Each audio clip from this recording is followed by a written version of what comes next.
Hi there friends and welcome. Today I have a very special recipe to share with you. It's my granny's recipe for fried pies. As a child, one of my absolute favorite things was Granny's peach fried pies. And even now, anytime I'm at a farmer's market and see fried pies, I have to grab one just to see if those flavors are there that I remember so fondly. The dough that we're going to be making today is very versatile. You could fill it with a meat filling, you could go all veg, you could do something super scrumptious like a strawberry cheesecake filling. The possibilities are almost limitless. Today we're going to focus on the peach filling. I'll also throw in an extra little family favorite. So let's get started.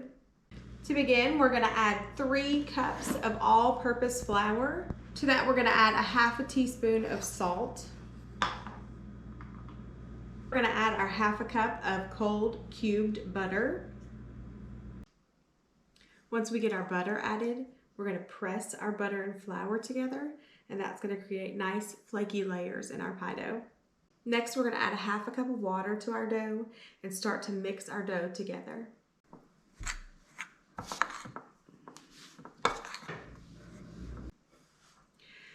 Once our water starts to get incorporated, I like to get my hands in there so I can feel how dry or how moist the dough is.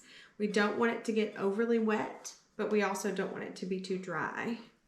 The best way to go about this is to just get in there so you can feel it. We're going to turn our dough out onto a piece of plastic wrap. Give it a couple of extra little folds, wrap it up. We're going to throw it in the fridge. All that water is going to be able to get our flour nice and hydrated. And after about a half hour, our dough will be ready to go. Let's go ahead and make our peach filling while the dough chills. We're going to add a couple tablespoons of butter to a skillet.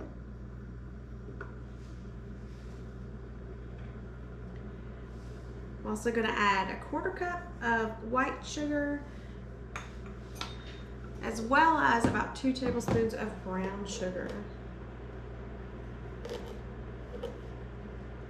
Once our butter and sugar is all bubbly and incorporated, we're going to add our peaches. I have about 2 cups of frozen peaches here.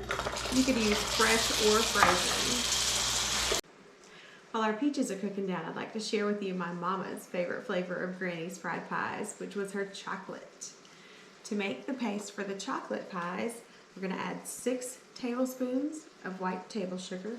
To that, we're going to add 2 heaping tablespoons of cocoa and 2 heaping tablespoons of flour. I'm going to blend that together. And then Granny's recipe says to add just enough milk to make a paste. I'm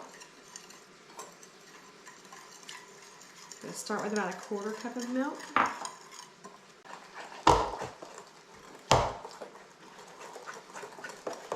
Now that our fillings are ready and our dough is chilled, it's time to start assembling our fried pies. A little trick I find helpful is anytime I'm working with dough on the counter, spread out some plastic wrap on the counter first. I don't have to use quite as much flour, and also it's much faster cleanup. We're going to roll out our dough and try to get it pretty thin. We want all those nice flaky layers, but we don't want a really thick pie crust.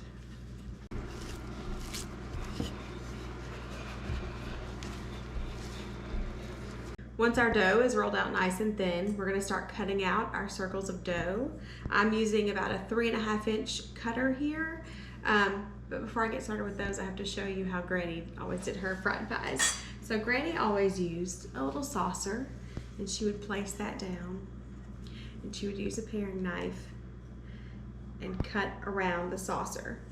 And that's the size of fried pie that Granny would make. I'm going to make just a little bit smaller ones today, in addition to a couple of these big boys. So here's my little 3.5 inch cutter.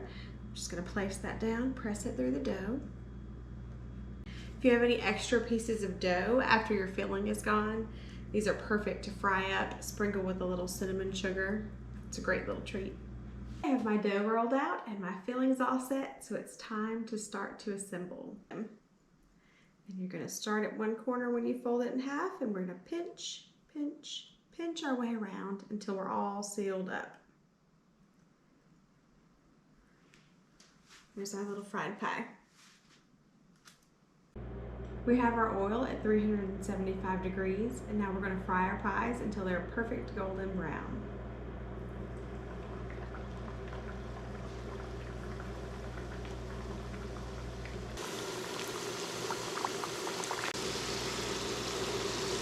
Give them a try.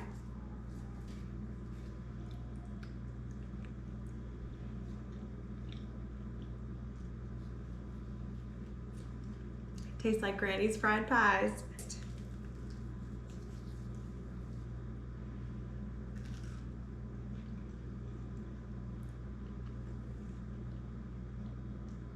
Warm and chocolatey, and that flaky crust. That's pretty incredible. Thank you so much for joining me today, friends. I look forward to seeing you again soon. Bye-bye.